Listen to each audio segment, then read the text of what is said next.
My fiancé said my autistic brother can't come to the wedding because he's ruining the aesthetic. I agreed he shouldn't be there. Then I canceled everything and took him on the 20K honeymoon cruise instead. Look, I'm not here for sympathy. I'm 34, been with my fiancée Amanda for 3 years. She's 31, works in real estate, always cared about appearances. I knew that going in. What I didn't know was how deep that ran. My brother Kyle is 28. He's autistic, high-functioning, but he has his quirks. Loves trains, gets excited and loud sometimes, rocks back and forth when he's processing things. He lives in a group home about 40 minutes away. Our parents died in a car accident 6 years ago. I'm all he's got. Amanda knew about Kyle from day one. Met him on our 4th date because I visit him every Sunday without fail. She seemed fine with it. Said it was sweet how close we were. Kyle liked her. Called her pretty. She smiled, patted his head like he was a dog. Should have caught that. 4 months ago I proposed. She said yes. Planning started immediately. Amanda wanted big. 200 guests, fancy venue, the works. Here's the thing though, I wasn't paying for all of it. We split it down the middle from the start. I made that clear. Her parents kicked in $15K, I had inheritance money from my parents I was willing to use, and we were each covering half the remaining costs. Total budget was around $60K. I was in for about $20K of my own money, she was in for about $10K, plus her parents' contribution. Kyle was always going to be my best man, non-negotiable. I told Amanda that when I proposed. She said, of course, that's beautiful. We picked a venue, booked a photographer, did the cake tastings. Kyle came to one, got frosting on his shirt, laughed really loud at something, rocked in his chair. Amanda smiled through it. Tight smile. 2 months ago, Amanda started making comments. Small ones. Do you think Kyle can handle sitting through the ceremony? Maybe he should sit in back in case he needs to leave. I shut that down. He's my best man. He sits up front. She backed off. Temporarily. 6 weeks ago, we're addressing invitations. Kyle's going out, obviously. Amanda stops writing, looks at me. I've been thinking about Kyle. Here it comes. I put my pen down. What about him? She does this thing where she tilts her head, uses her soft voice. It's a big day. Lots of people. Noise. Might be overwhelming for him. He'd be more comfortable somewhere quiet. He'll be fine. I keep my voice level. He's been to weddings before. Not as the best man. All those eyes on him, walking down the aisle. What if he gets nervous? Then I'll help him. Amanda, he's my brother. I know. She reaches for my hand. I pull back. I love that you care about him. But this is our day. Our photos, our memories. He just doesn't really fit the vision. The vision. Those words hung there. I stared at her. What vision is that? She got defensive. You know what I mean? The aesthetic we've been planning. Everything's going to be elegant, coordinated. I just think maybe he could come to the reception instead. Skip the ceremony. No. Flat. Final. He's my best man, or I'm not getting married. She backed off again. Said she was just worried about him being stressed. I didn't believe her, but I let it go. Mistake. 4 weeks ago, we're at her parents' place for dinner. Her mom's going on about the wedding. The flowers, the colors, the photos. Amanda mentions she hired this expensive photographer, some guy who does magazine shoots. He's very particular about his shots. Everyone needs to look perfect. Her dad laughs, says it sounds like a fashion show. Her mom gives him a look. Then her mom turns to me. So the groomsmen, are they all set with their tuxes? Yeah, all sorted. And Kyle? What about Kyle? He's sorted too. Amanda jumps in. Actually, Mom, we're still figuring out Kyle's role. I look at her. No, we're not. He's my best man. Amanda's jaw tightens. Her mom gets this uncomfortable look. Well, I'm sure he'll do wonderfully.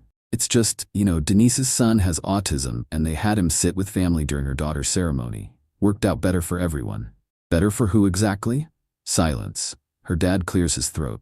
Amanda's mom smiles, that fake sympathetic smile. For him, dear.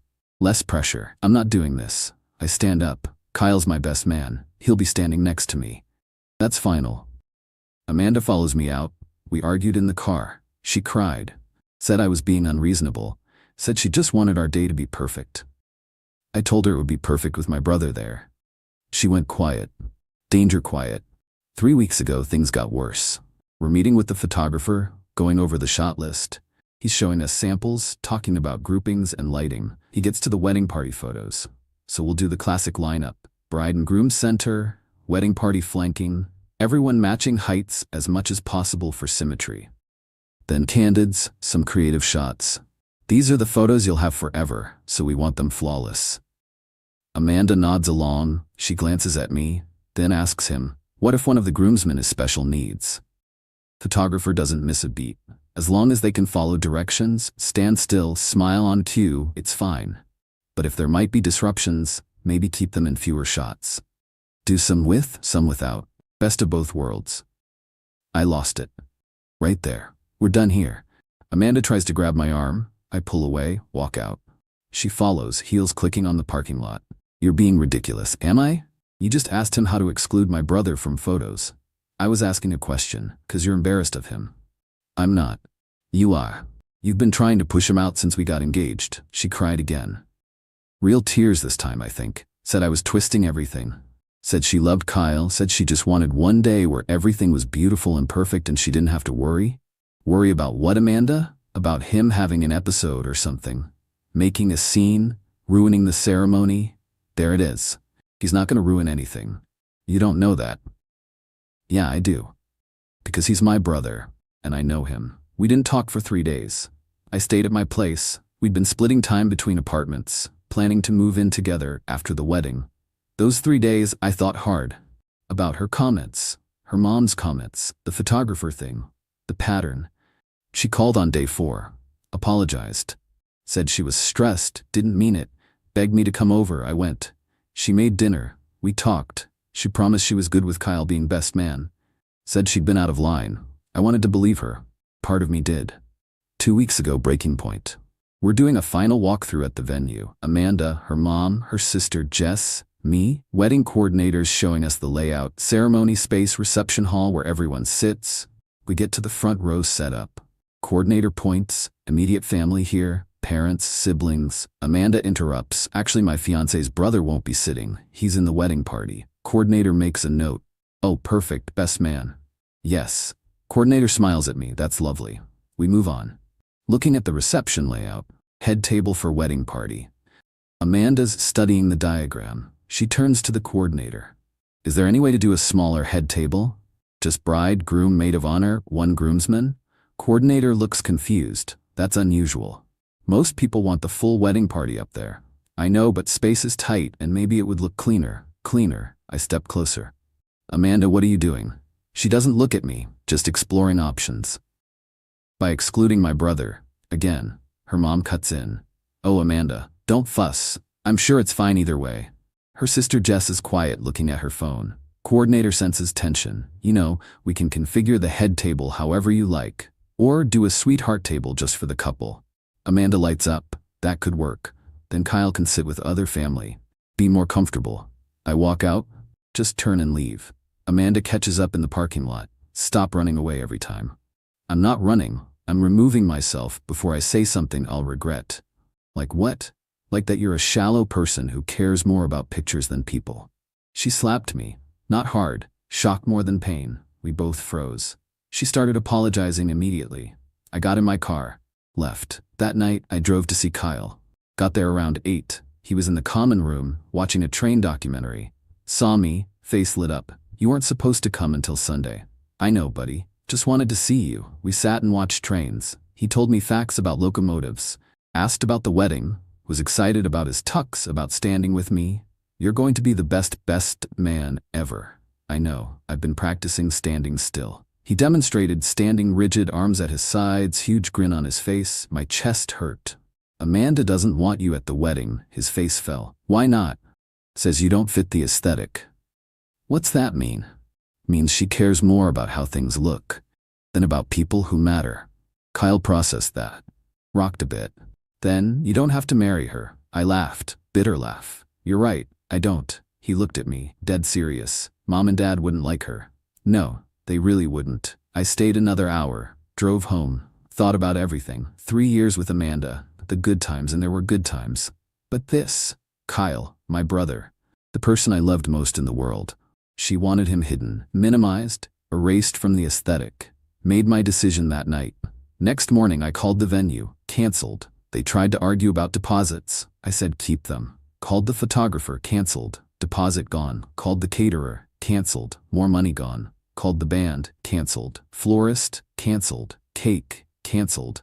Everything, one by one. Then I called the cruise line. We'd booked a 2-week Mediterranean cruise for the honeymoon. All paid, under my name since I'd covered it as my gift to us. $20,000 for a suite with a balcony. Asked if I could change the reservation. They said yes, but there'd be a fee to change names and I'd need to provide updated documentation. Fine. Changed Amanda's name to Kyle's. Sent over his ID, passport, medical info they needed. Confirmed the accessible room options they had. Upgraded to make sure Kyle would be comfortable. Took 3 hours to dismantle everything. Lost about $8,000 in deposits. Didn't care. The relief I felt was worth every penny. Cruise left in 5 days. Then I texted Amanda, we need to talk. Come to my place tonight. She showed up at 6, smiled nervously. I've been thinking about what you said. I was wrong. I want Kyle front and center. Whatever makes you happy. Too late. What? The wedding's canceled. Everything. Venue, vendors, all of it. Her face went white. What are you talking about? I'm talking about I canceled our wedding this morning. You what? She started shaking. You can't do that. I just did. Most of it was in my name anyway. This is insane. You're insane, maybe. But I'm not marrying someone who thinks my brother ruins the aesthetic. She lost it. Screaming, crying, I had no right. She'd spent money. Her parents spent money. I was ruining her life over a misunderstanding. Not a misunderstanding. You've made it clear how you feel. I've apologized. Actions matter more than words. You've had weeks to show me you meant it. You didn't. She fell apart, begging. She'd do anything. Kyle could be best man, sit anywhere, be in every photo. I stayed quiet, let her wind down. When she finally stopped, I told her about the cruise. I'm taking Kyle instead of you. We leave in 5 days. The look on her face, disbelief, rage, betrayal. You're taking your brother on our honeymoon. Yeah, I am. That was supposed to be for us. I paid for it. It's in my name. You can't just give it away. Just did, and you paid for nothing. I covered the entire cruise as my contribution. Remember? She went pale. You're sick. That's sick. Maybe, but Kyle deserves a vacation more than you ever did. Get out. She didn't move. Get out of my apartment, Amanda. She left. Slammed the door so hard a picture fell off the wall. I sat down. Felt nothing. Then felt everything. Then felt nothing again. That was day 1. Day 2 and 3 were chaos. Her parents called. I didn't answer. Her sister texted. Blocked. Her friends bombarded me on social media. Deleted my accounts temporarily. Amanda tried calling. 47 times over those 2 days. Left 18 voicemails ranging from sobbing apologies to screaming threats. Saved them all just in case. Day 4 I drove to see Kyle. Told him everything. We're going on a cruise, just us. He didn't understand at first. What about Amanda? What about the wedding? Not happening anymore. Why? Because she doesn't deserve to be family. And you and me, we're taking a trip instead. Where? Mediterranean. 2 weeks. Ports in Italy, Greece, Croatia. His eyes went wide. We're gonna see trains in other countries? Probably, yeah. He hugged me, tight. This is better than a wedding. Day 5, night before we left, Amanda showed up at my apartment. I'd changed the locks. She still had the gate code. Buzzer rang at 10 p.m. Ignored it. She started yelling from outside. Ethan, open the door. We need to talk. Please. I'm begging you. Don't do this. My neighbor came out, asked if I wanted him to call the cops. I said no, she'll leave. She did, eventually. Left a letter taped to my door. Didn't read it. Threw it away. Probably should have kept it, but I was past caring. The cruise was perfect. Kyle had never been on a plane before. He was nervous, then excited, then fascinated by everything. Took a million photos of the wings, the clouds, the flight map. At the airport in Rome, he couldn't stop smiling. We boarded the ship, his face when he saw our room, the balcony, the ocean. This is the best day of my life. We spent 2 weeks just existing. No drama, no wedding stress, no Amanda, just me and my brother. First port was Naples. We did Pompeii. Kyle was fascinated by the preserved train tracks, ancient as they were. Took photos of every stone groove where carts used to roll. Tour guide thought it was charming. Other tourists smiled at his excitement. Nobody looked at him like he was a problem. Nobody suggested he'd ruin their photos. In Rome, we saw the Colosseum. Kyle got overwhelmed by the crowd. Started rocking. I guided him to a quiet corner. We sat, waited. He calmed down in his own time. No rush, no judgment. Just patience. When he was ready, we continued. That's how it should be. Greece was his favorite, Santorini specifically. The white buildings, blue roofs, he said they looked like train stations from a storybook. We ate at a restaurant overlooking the caldera. He ordered the same thing I did because he trusted my judgment. Moussaka. He loved it. Asked if we could have it again tomorrow. We did. On the ship, Kyle made friends with one of the staff, guy from the Philippines who also loved trains. They talked for an hour about bullet trains versus freight trains. I sat back, watched my brother be himself without apology, without someone cringing at his volume or his hand movements or his joy. The ship's horn became a ritual. Every time it blew, signaling departure from a port, Kyle would run to our balcony, wave at the dock, grin at me. This is the best, Ethan, every single time. Never got old for him. Never got old for me watching him. We watched the ocean for hours from our balcony. He told me train facts, how many tons a locomotive could pull, the difference between diesel and electric, the history of the Orient Express. I told him stupid jokes. Why did the train conductor get in trouble? He went off track. He laughed every time, even when I repeated jokes. Formal night on the ship, we dressed up. Kyle in a button-down I'd packed for him, me in slacks and a nice shirt. We took photos. The ship's photographer said we looked distinguished. Kyle beamed. These are better than wedding photos. You're right, buddy. They really are. 5th day into the cruise, I made the mistake of turning on my phone when we were in port. Had Wi-Fi. Messages flooded in. Texts, voicemails, emails. Most from Amanda. She'd left more voicemails after we left. 31 total now from the day I canceled through now. I scrolled through some of the newer ones. Listened to a few. Big mistake. One from the day after we left. Sobbing. Ethan, please. I'm sorry. I'm so sorry. I love you. I love Kyle. I was awful. Please come back. We can fix this. Call me, please. One from 2 days after departure. Angry. You know what? Screw you. You humiliated me. Everyone knows you canceled our wedding 5 days before. My parents are out $15K. I'm out thousands. My friends think I did something terrible. You won't even tell people why. You're a coward. One from day 4. Manic. I get it now. You were right. I was terrible. Kyle is wonderful. I'll make it up to him. To you. We can have a small wedding. Just family. Kyle can do whatever he wants. Please. Just call me back. Latest one from this morning. Cold. My dad's looking into legal options. You defrauded us, led us on, made us spend money under false pretenses. You'll be hearing from our lawyer. Hope your little vacation is worth it. I deleted them, turned the phone back off, told Kyle none of it. We had a week left. I wasn't letting her poison it. We got back stateside, tanned and genuinely happy. Kyle didn't want to go back to the group home. Can I stay with you? Buddy, you've got your routine there, your friends. I know, but I like being with you more. We'll do more trips, I promise. He accepted that. Drove him back, hugged him goodbye, watched him walk inside. He turned back, waved, best 2 weeks ever. Same, Kyle? Same. Got back to my place, mail piled up, one letter from a law office. Opened it. Amanda's parents were threatening to sue for the money they contributed, citing emotional distress, financial harm, breach of promise. I called a lawyer that afternoon. He laughed when I explained. They have no case. You didn't defraud anyone. You called off a wedding. That's allowed. People do it all the time. Even 5 days before. Especially 5 days before. Better than going through with it. Breach of promise to marry isn't even actionable in most states anymore. Hasn't been for decades. Wedding gifts, contributions, those are gifts. Can't sue to get gifts back just because you're upset. They're blowing smoke. Send me the letter and stop worrying. 2 weeks later, I got a different letter. From Amanda. Handwritten. Long. Read like a diary entry. She explained she'd been in therapy. Realized she had issues with control and image. Her parents put pressure on her growing up. Always had to be perfect. The wedding became about proving something to them, to herself. She took that out on Kyle. On me. Apologized again. Said she understood if I never forgave her, but wanted me to know she was working on herself. Ended with, Kyle's lucky to have you. I didn't respond.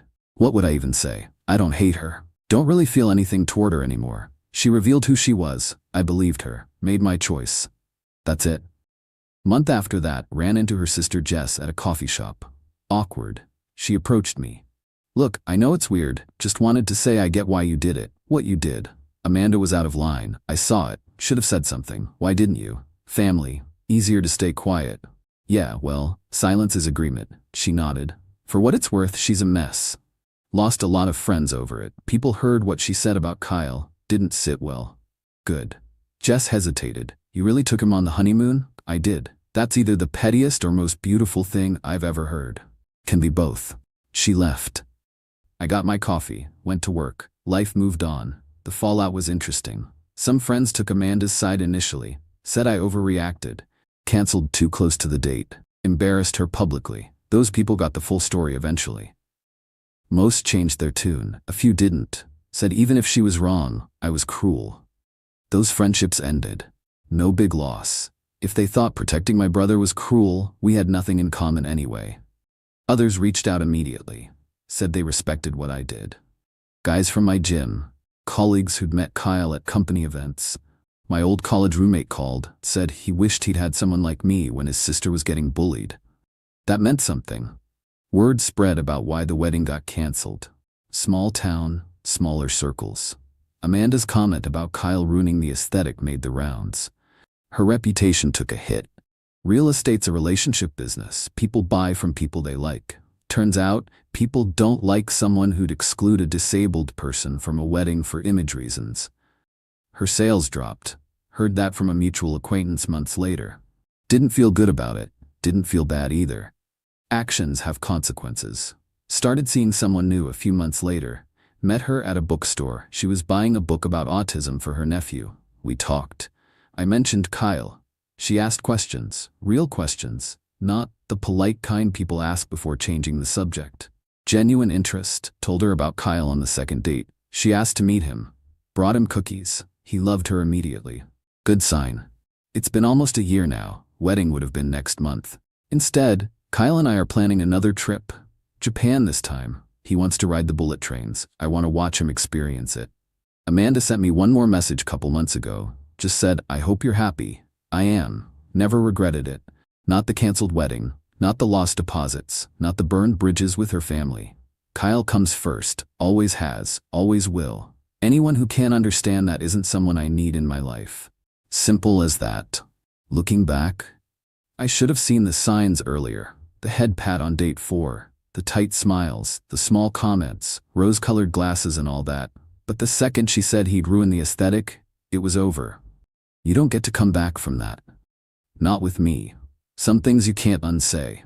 People ask if I feel bad for her. Sometimes, she got caught up in something that mattered for the wrong reasons. Weddings do that.